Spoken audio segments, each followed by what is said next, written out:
Welcome to the Dental and Mental Podcast. We are going to be talking to you about the business and the mindset of dentistry. We're back. Welcome. To I was going to say the Thrive Podcast. It is, but it's also dental, a little bit mental. Dental and Mental Podcast. We're going to be talking about, well, actually, this is kind of an interesting topic. Office managers, but what it looks like to actually hire an appropriate office manager, what you'd be looking for, and how maybe it's not necessarily your best employee at the front that you should just naturally upgrade to the office manager position. Yes. Where there could be some pitfalls there and might be making a massive mistake by trying to be kind, nice, and making what seems to be a logical decision. Right. Yep. So, I think this is a really fun topic. And I think that we're really talking about practices who have crossed over probably about the $1.5 million mark. Yeah. Because I think earlier on in practice, your office manager can be your best front desk employee that has been elevated to that. But as the practice grows, it needs completely different systems and structures. And so we want to talk about what that elevation looks like for a proper office manager. Usually when you're either running, a large amount of money through the practice or you have multiple providers, those two things seem to go hand in hand. Yeah, I think that if you have multiple providers, especially if you are if you're a business owner and you're looking to maybe change your focus a little bit, focusing on a certain type or style of dentistry, more so, maybe focus on the business a little bit more. Essentially, you're taking a step back. In some capacity, it's really helpful to have an office manager to offload a lot of those just kind of mundane tasks that are super necessary, super critical, to either be doing them themselves or, in a better situation, to actually be monitoring, tracking, and making sure that your team is doing those things. I think the metric that you said is great too. 1.5 is solid. There's almost seasons to a practice in terms of the growth. I think if you're doing $100,000 a month, so 1.2 million, you have a couple options. And one of those is to have a consultant of some sort, consultant or coach, because that is a great person, remote, not attached to the practice emotionally, that can help you grow and push yourself, right, to get above that 100,000 per month mark. But you're going to get to a place where that plateaus and you can't do it, and you're not going to want to. You're not going to push yourself that hard. So then you're usually looking at another provider or having more support, in which case an office manager is critical. And I think that's about the 1.5 mark. Yeah, I think so. So early on in practice, I think what we've seen traditionally is a lot of dentists will take the person who is the most connected, the most organized, that is at the front desk, and elevate that person to the office manager position. Mm-hmm. Most loyal, who's been there the longest, right. Things like that. Right. So all of those can be great things. But then to your point, once you start hitting 1.5, adding extra providers, now we're really talking about systems. We're talking about accountability. We're talking about practice culture. We're talking about tracking metrics. And that person may not be the same person that can transition into those roles if they haven't been trained for them. Goals and awareness matter a lot in this. And I say that from the perspective of a practitioner. Let's take both. So if your goal is to, again, kind of offload more things, delegate more, focus on things that you're really, really good at, and maybe get out of some of the more like managerial sides of dentistry, which if you run your own shop, there's a lot. There's 1,000 things to take care of, especially if you're doing it well. That is a great place to know, all right, my goal has shifted and changed. I need somebody else in here who works at a very high level to take this on. But there's also an awareness piece. And the reason I bring this up, there's plenty of dentists who actually really enjoy almost micromanaging, and doing all that themselves. And that's not, if you don't know that about yourself, it's going to be very difficult to have an office manager, no matter how good they are, because you have not shifted your mentality. And maybe that's the way you want it to be. There's plenty of dentists who are like, I want everything to be run through me, and I'm going to have my hands in every single piece of this deal, and I live at the business, and that's what you want. If that's what you are, then this conversation is kind of not necessarily for you, because that shift has to change, don't you But think? what about the counter? Because those people say what we've seen from a coaching perspective is those people say they want to change. They say that they would like more things offloaded from their plate. But the most common thing that we hear is that they can't trust other people to do it as well as they can do it themselves. Which every person in history said, pretty much. Like if you're good at what you do, you've said that. If I don't do it myself, it won't be done right. Right. So it's nothing new. And I think what you have to do is you have to separate. There can be some truth to what you're saying, but you're not special for saying it. Right. Very, very different. And then the question is, do you want to change that or do you want that to continue to be true? Yeah. Yeah. And as somebody who tends to be more controlling of the aspects of a practice or a business, me, it's been very helpful to work with someone like Devin, who's a lot more strategic and like, how do I get myself out of these positions? That has helped me. You're more that way of like, how do I utilize chat to help me with this problem? And it's like, you can have an aversion to those things because, well, it's not going to be written as well as if I did. But you're like, man, if 80% of the task was done and you could just touch it up, that's pretty cool. So you have to have an open mind to seeing where you're probably wasting time. I think that's what happens for a lot of controlling, micromanaging types. You waste significant amounts of time. And then when you're kind of burned out, that's what you resort to. It won't be done as well unless I do it. It's like an excuse or justification for why you put all that time into something that was kind of a waste. Yeah. And I say that with a lot of humility. That's been me. I actually think that having a furnished mind is the most important thing. You're going to have to explain that. For delegating. When I say having a furnished mind, our daughter gets so sick of this because I say this to her about every single day where it's like, I really am so into this idea of furnishing your mind. The more you understand something, the more you can delegate it because you can see what needs to happen. I think when you don't understand something, delegation becomes very scary because you don't know what's happening. Okay. But understanding the basic frameworks of things that need to happen, then you can hand that off to somebody and you're not handing over necessarily like, oh my gosh, I'm just handing this off to you and I don't know what's happening with it next. You have enough of a furnished mind, the intelligence behind the thing to know if it is working or if it is not. I think it becomes dangerous to delegate things that you don't have any understanding about because then you don't know what is being taken over and that can feel really out of control. Right. Yeah. So if we're using chat as an example, chat operates very differently for an empty-headed person than a person with a full head. Okay. Yeah. I can see that. Right? Yeah. So you can say, chat, write me an email. But if you already know what it is that you need to say and what pieces that you need to pull out of it, right? You can say, oh, I want this email written with a 48 Laws of Power style tone. Mm-hmm. Well, if you don't know what that book is, you can't ask chat to direct you that way, right? So that's what I mean about having a furnished mind actually informs how you can guide things in the outcome that you want to get. Yeah, I very much agree with that. It's kind of a dilution versus discernment type of balance, right? Like if you're open, what would you call it again? Empty-minded? Yeah. Empty-headed? Empty. Right? Yeah. Just vacuous. Right. You haven't spent enough time curating your taste. And Exactly. So if you don't have taste, then things are tasteless. Mm-hmm.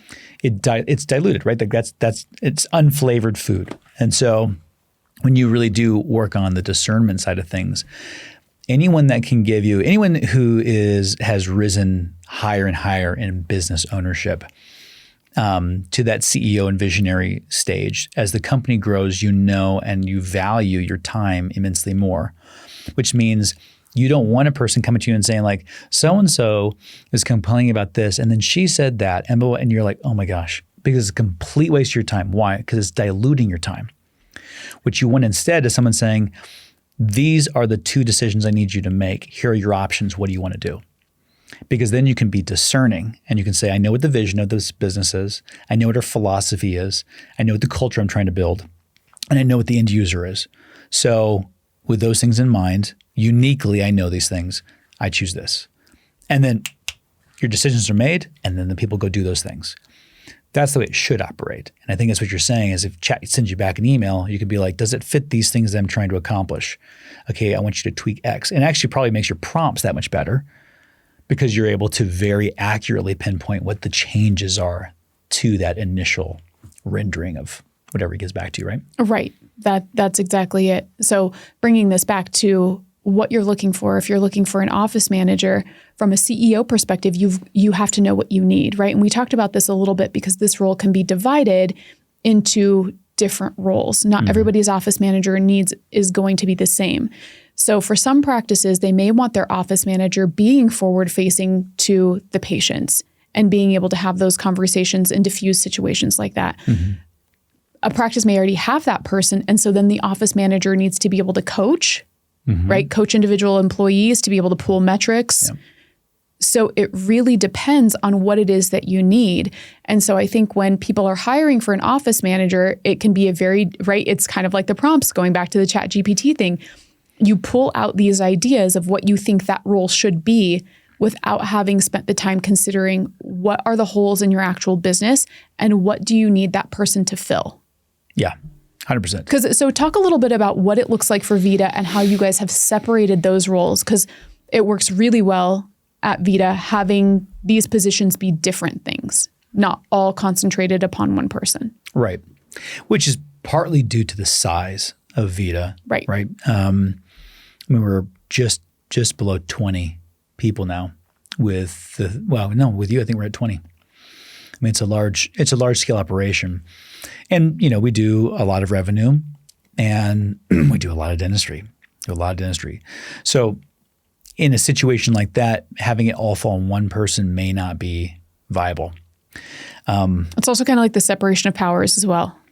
Well, yeah, right. I think there's safety in that to some degree, right? Yeah. For a lot of reasons. So no one employee is committed to you for life. Things can change in a heartbeat. And it can be completely outside of their control. So you don't want to be beholden. Like we talked about this before.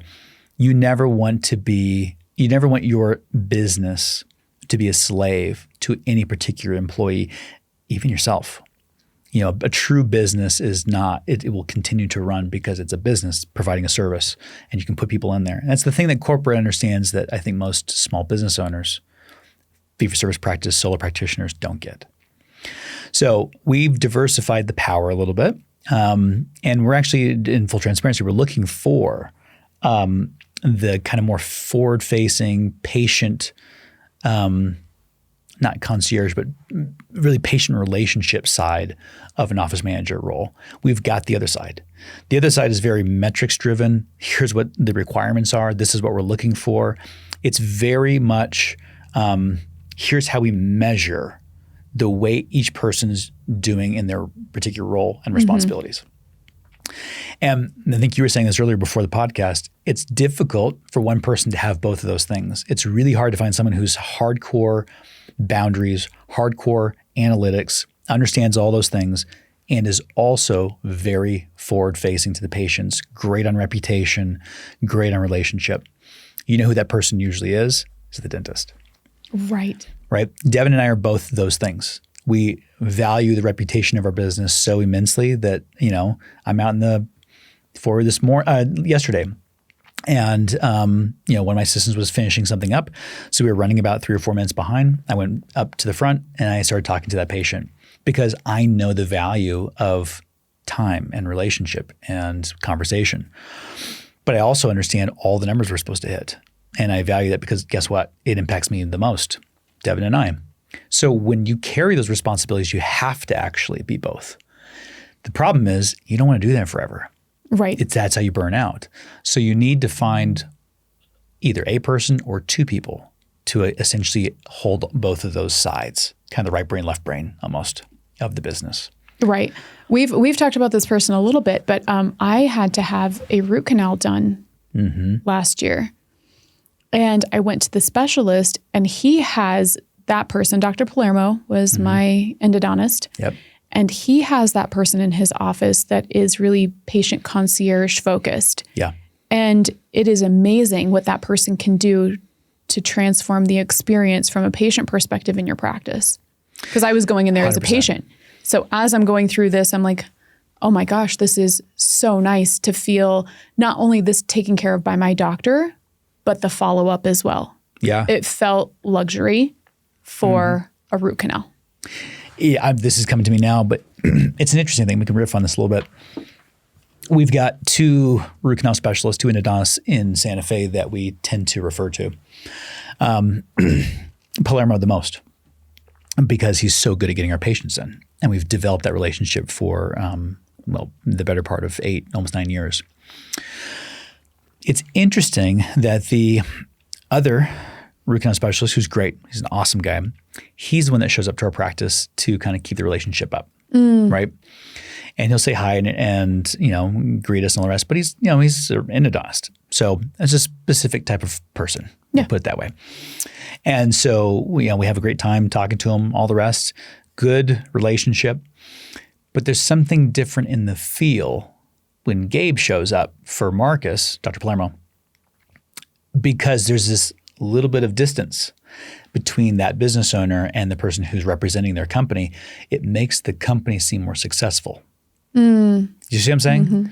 It's good to have a little distance that way. So if the dentist is the one that's having to take care of all the patients all the time, it almost feels a little bit too accessible and less luxurious and less serious. But when you have that office manager or that patient-forward concierge representing you and representing you well, it makes it feel more like a business, right? That you are attracted to. You're like, I feel more taken care of. I feel more safe. I feel like this is less mom and pop. And I'm not saying that one has to be better than the other. There's seasons, but as you grow, I do think that it's helpful to maybe have a little bit of that distance. I think, and I'm speaking about this from a patient perspective. I know when not for a root canal, but for a different doctor, I knew my access to him was very limited. So when I did have access to him, it was very intentional. I wasn't telling him my life story. I knew I had a limited amount of time. So I had to choose my questions wisely. Yeah. These are the top questions that I need answers to. Now that I have you, let me ask these. It wasn't like, oh, how's your day? And not to say that you can't do that, but I just valued that time so much more and filled it with meaningful things. Yeah. Yeah. Which, again, going back to the beginning, if you're looking for a little less overwhelm as a business owner and you want to feel supported, I think that's what most dentists actually, I'm speaking for all of us here now, but the more supported you feel by your team and the less you have to constantly micromanage, the better life is, the better it feels, and honestly, the better your dentistry is.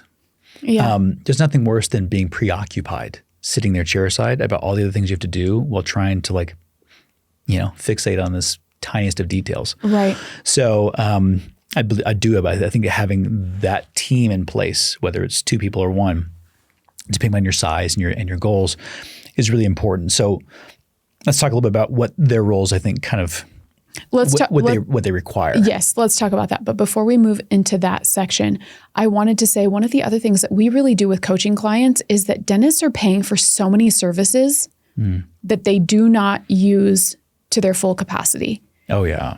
Meaning that if you are already paying for an accounting firm, you're already paying for lawyers, you're already paying for malpractice insurance, you're already paying for all of these things. One of the things that you and I do is we really start to look at what can we give those people that are already on payroll, so you're not adding additional expenses, but they're not being utilized to their full capacity. Can we take some of those things off of your staff and give it to services that you're already currently paying for? That's interesting that you bring that up, because you and I have talked about how coaching has shifted for us a little bit, right? We essentially coach and consult for practice owners. Mm-hmm. And if you asked 10 dentists what a dental coach does, you probably get a broad array of answers, but more than likely there'd be a common thread of pushing you, right, to grow, to hit bigger numbers, to expand the practice, to whatever. And that's actually a lot less of what we do. I think that's the byproduct sometimes of what we do, but that's not the focus. I think the focus more than anything is kind of what you're describing. It's like being that wisdom that you get to kind of lean into because we own businesses, because we both, now you're going to be practicing too. We both practice. Run families, because everybody, the majority of our clients come to us. They're also running families as well. 100%, right? You're trying to stay spiritually healthy, physically healthy, emotionally healthy, mentally healthy, physically healthy. These are hard things to balance as one person. And so I think what people feel is they feel alone. And when you feel alone, you tend to make decisions that are you're too close to it. Right. Emotionally and everything else. And so, and you actually start to say, well, I'm going to have to pour myself all the way into this. And so there's very much this like ramp up to go accomplish a goal. These are going to flounder. Then I'm going to shift goals over to here and I'll focus on my health. That's the way most business owners associate growth and coaching and all the rest, where you and I are a lot more about, let's strip things away that you didn't need to focus on, or help you delegate, or help you find, like you said, your CPA can do all these things. Why are you doing that? We're essentially relieving the pressure of being a business owner. Yes. And helping you see, oh, there's easier ways of doing this. Yes. You're actually doing way more than you should. And now you do actually get to work out and have a great relationship with your spouse and be a present father or mother. You can go to church. You can do it. You can pour time into that spiritual side of you. And it all actually is meant to grow together, right? So I think that's a very different shift where it's focused on making you feel really seen and cared for. We're the support from people that actually do it, and then from there, then you can grow. Growth is really easy from that place. Yes, absolutely. And I think that's— if you even want to. Right. If you even want to, because sometimes that is the growth. The growth can be peace. And then it turns out that you end up actually making more money because we've stabilized all these other areas that did not feel peaceful. Yeah. So let's go through some criteria for— I'm going to read some of these out because we put this all together. It's essentially a rubric that is built off of a 30, 60, and 90-day goal set, or milestones for this particular position. And why that? Because I think an office manager should be a very high performer. They should be a self-starter. You do not want to be coaching your office manager and training them to do this position. I think that's actually a really important thing. If you're hiring for this person, they should come to help you by taking these things off. It's almost like us, right? You're hiring us and you're like, oh, you don't have to teach us to help you. Right. We will do that for you. Right. You want that kind of person, which means that it should be an accelerated milestone that they're hitting, each of these, which is why it's 30, 60, 90 days. If after 90 days, this person is not doing the vast majority of this and taking all that off your plate, you shouldn't have hired them, right? It's the wrong fit. That's fine. Put them somewhere else. Right. Within the first 30 days, I think the biggest piece is genuinely understanding what the visionary wants for the practice, being super in lockstep with that. So loyalty, of course, is a huge part of this, right? Why do I say that? Loyalty when it comes to leadership and culture is the business requires this to keep running. So your drama is in the fucking way. Well, what do you mean by loyalty? I'm not understanding what you're meaning by this. So if I have an office manager who is more concerned with being liked by the team or is hard and actually is hurting the culture because they're so calloused towards their thoughts and trying to actually help them. It's like, well, this is the rule. This is our protocol. Imagine being with a patient, right? And it's like, well, we have a problem with my finance. I didn't know that I owed X amount. If it's just that's our policy. Right. Okay, well, that's not loyal to the brand because the brand, the business, the dentist, they've worked really hard for this reputation. So you need to be cognizant of what will build that brand, build that reputation. Dealing with being liked as an office manager, going to hurt that. Being so callous that you can't have compassion and empathy and soften whatever that situation is, not helpful to the brand. Right. Does that make sense? Yep. I think that's the loyalty. So in the first 30 days, you're assessing that. You're making sure that that person you hired has loyalty to the brand and the business above themselves, above the team, above even patients. It's all going towards the growth of that practice.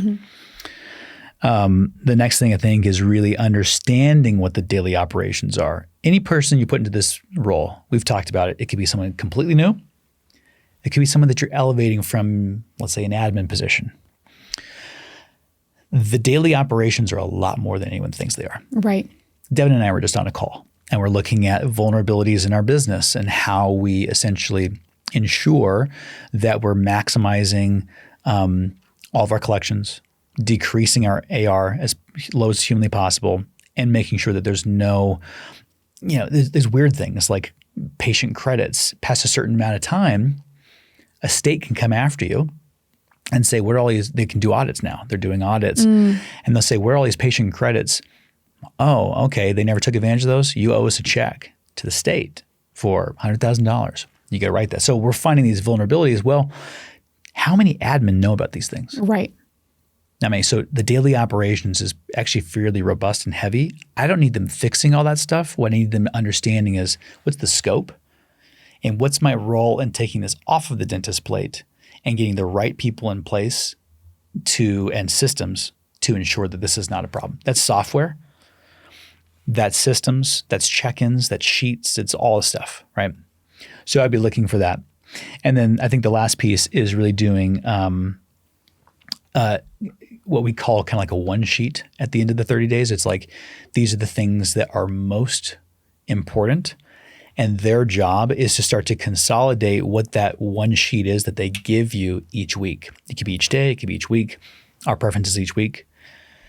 Essentially, it's a summarization, very concise, of the wins and the issues in the practice. And here are my solutions, and here are the decisions I need you to make. Yes. So that's a system that office manager will be putting in place. At the end of 30 days, they need to have a template for that. And I think that's really what you need for the 30 days. Yeah. It then shifts a little bit in the 60-day. 60-day is now implementation, starting to actually put these processes and systems in place, building those relationships with the team, really starting to set correct boundaries. So if I'm hearing this right, the first 30 days, we're kind of identifying the projects that need to be taken over the finish line. And then 60 days, we're really looking at getting those projects started. Correct. In a meaningful way, and everybody knows exactly what their role is in completing that project. Yeah. So like, for example, let's say you have, like us, we have 7 assistants in that role. Maybe that's not true. 8 assistants.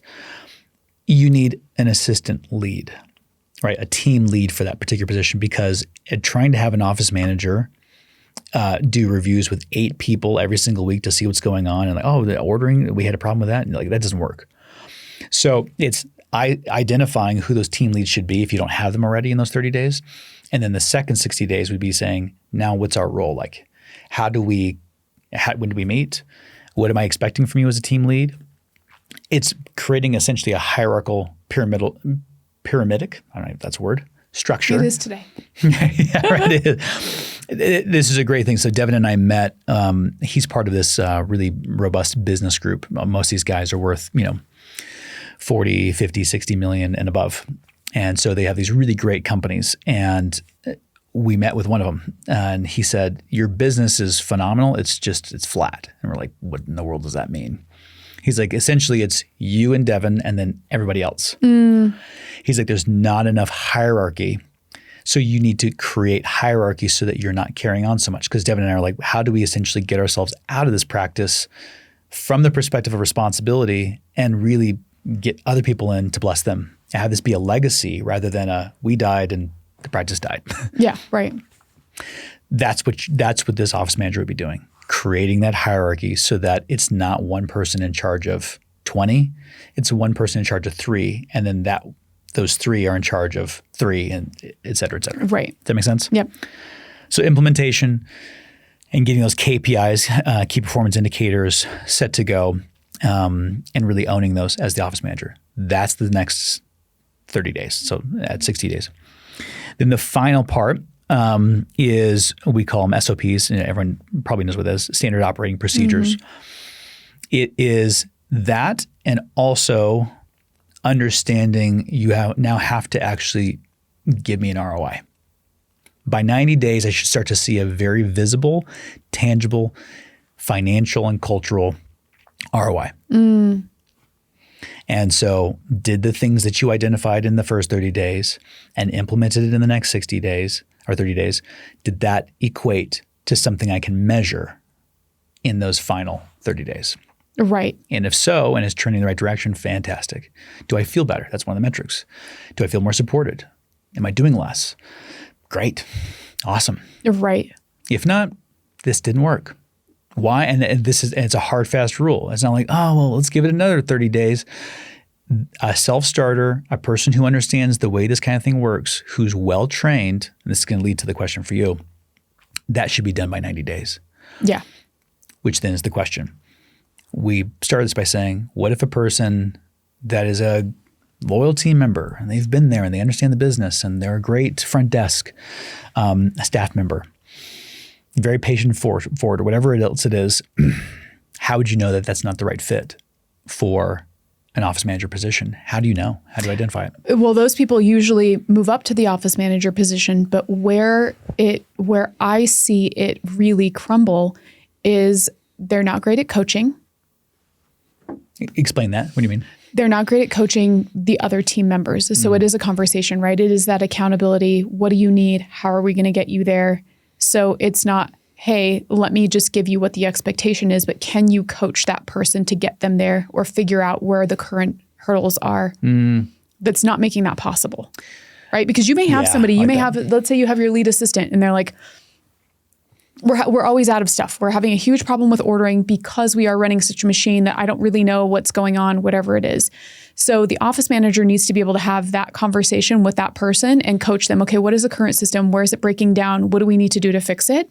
That person needs to be able to coach that person, obviously with respecting the human. It's not just ordering tasks around, right? It is troubleshooting what is not working and how do we solve that problem. I like that term. Actually, I hadn't thought about that, but I love that because it's kind of, as you're talking about this, I see like a range, and most office managers that are elevated from like an admin who know the team are probably going to land more on like the cheerleading side rather than the critique side. But a coach really kind of knows how to do both. Yes. I can encourage you, and I can also very well clearly see where you're falling short. Now let's find a solution. And that's what coaching we were just talking about. That's what it is. It's true support. So I love that term. I think it's a great way of looking at it. This person also has a high capacity for emotional intelligence because they are going to be having a lot of hard conversations, right? So they hold really strong internal boundaries that they're not taking things personally because you are going to have people on the team who are venting frustrations. And so you can't have a person who engages with that. You have to be able to have a person who can hold that.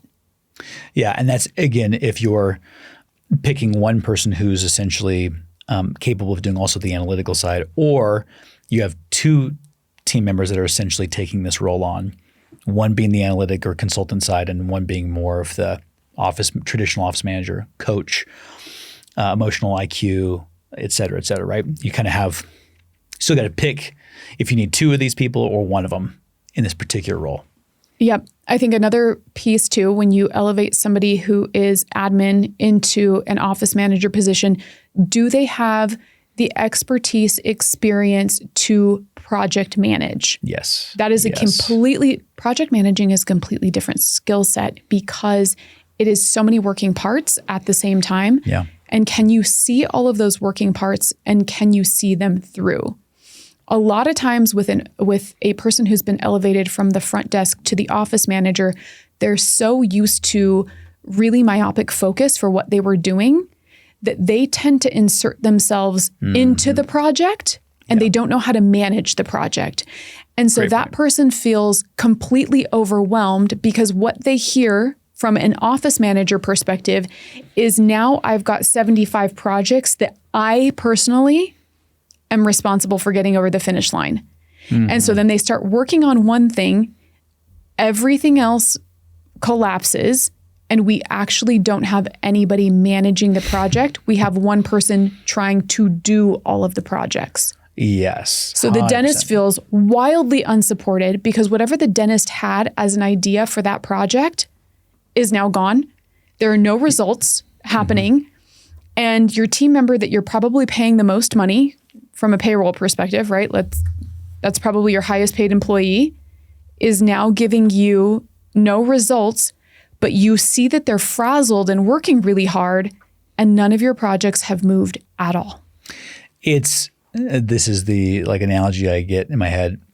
The difference between a true office manager or a coach is that what you're describing is a person who has, most of us as practice owners at some point in your career feel like your office is like a giant ball of yarn that's all twisted and tangled. And you're like, I don't know where to begin. Like, I don't know, where should I be putting money? How much should I be saving? How do I set myself up for taxes? Where are the loopholes for that? How do I manage a team? How do I make sure that they're doing their jobs? What about ordering? Are we spending too much? Like, there's 1,000 different things, right? So as you grow as a business owner, you tend to find that it's just chaos. At some point in your trajectory, it feels like total chaos. So you would hire a coach or an office manager to essentially help you with that. And the way you're describing is a person who inserts himself into it, and then actually you're even more confused afterwards because you're like, I hired you for this role, but it doesn't feel like anything's getting done. The ROI is not there, but you're in this position. You've actually somehow mucked it up more. Yes. But it's hard because they're so busy. Yes. So you're like, but you're doing a lot. I can't figure it out. That's the opposite of what it should be. Yes. Where the right person, again, like if you and I are working with somebody, we're going to go here and we're going to say, all right, the next thing is there. Okay, good. All right, we're going to coach you through those steps so that there's always progress. There's always momentum. It may be slower or faster at various times. But there's always movement. And that is how you untangle this ball of chaos. And right? Like yes. So that's what you see. So here's what happens. The person who knows and is doing the best job in an admin position is usually the person who knows all of these things the best, right? So that's why they get elevated to office manager. Well, the problem is when they remove themselves from those projects, they get back entangled into them because it's like, oh, okay, well, Tammy always did collections. Well, now Tammy is the office manager. Well, Tammy, we don't know how to do collections. So Tammy, can you come back and do all the collections? Yep. And so because that person knows the most, there's not an automatic transference of information and delegation. Mm-hmm. It's now, Tammy just now has everybody else's jobs to do. Correct. And then these people are all left twiddling their thumbs, scrolling on social. Tammy is burnt out. You now have an employee that you've probably doubled their salary, and you're in somehow a worse position than you were before. It's also how tensions rise and you start to feel like I should fire everybody, like this is not working. Yes, this becomes the problem that you don't know how you got. Right person, wrong position. Yes. Like it's just. This becomes a problem for a dentist because they don't know how they got here and they don't know where to start unraveling it. And if your business is chaotic and tangled, you weren't very good at that either. And that's okay. It's okay to look at that and say maybe I don't know really the best solution, which is why it's so helpful to sometimes hire completely outside of your organization and to get somebody who is not emotionally attached, but is loyal to a result, loyal to the position that you're paying them for. And you're going to pay something for this position. This position can be $75,000 to $150,000. Like it's not a small salary. And yet the ROI on something like this should easily, in a practice that's doing, let's say 1.5, it should result in probably an increase of roughly $300,000 to $400,000 that first year. Mm-hmm. It really should, which means that you're essentially tripling that investment. I'll do that all day long. Right. It does feel painful in the front end because you don't have that. It's a little bit of faith, but you hire the right person, you're going to be all right. Yeah, absolutely. So this was a fantastic conversation. This conversation was a lot more high level than we usually do for the podcast. But for the right person listening, we really hope that this helps some of the frustration that maybe you felt with hiring with your current position that is filled with an office manager that may be a perfectly lovely person, but they just may not be in the right role. Yeah. And I think it is very much in the vein of the way most dentists feel today. Whether you own or you don't own, I think people are overwhelmed. They're burnt out. They're stressed. This feels like there's way too much on their plate. A lot of it's self-induced. I think we can all raise a hand for that. And The other thing we were too- the ones that complicate our own life. The other thing too for the dentist is don't be so hard on yourself. Dentists are really loyal people, especially to the people who've been loyal to them. For sure. So it's a natural thing to want to promote the person who has been the most loyal to you. And I think that's what happens a lot of times is it is that personal relationship where it's like, this is the person who's been with me the longest. They know me the best. Let's elevate them to that position.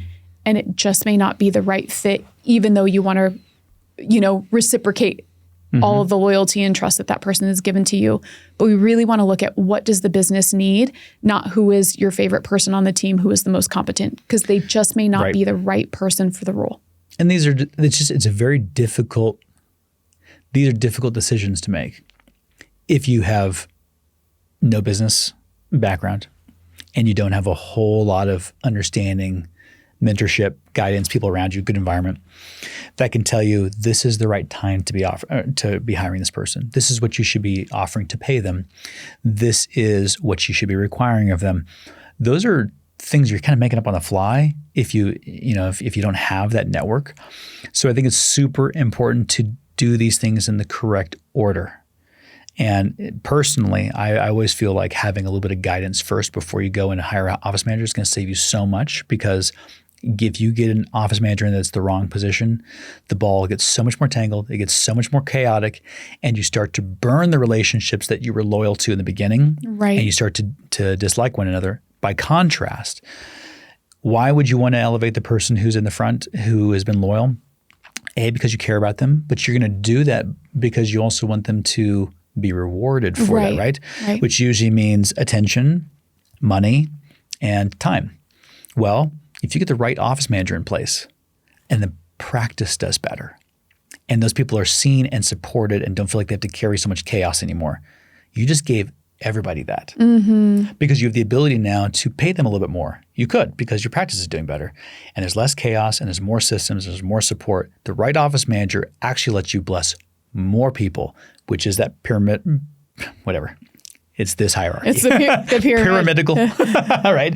And you put the cart before the horse a lot of times because you feel pressure to bless somebody, to reward them.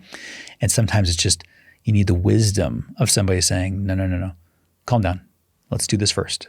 Let's pace ourselves. Let's be patient in our hires, be patient in the way that we move, be patient in our systems. We can get there. And it's going to be so much better if we do it the right way at the right time. So.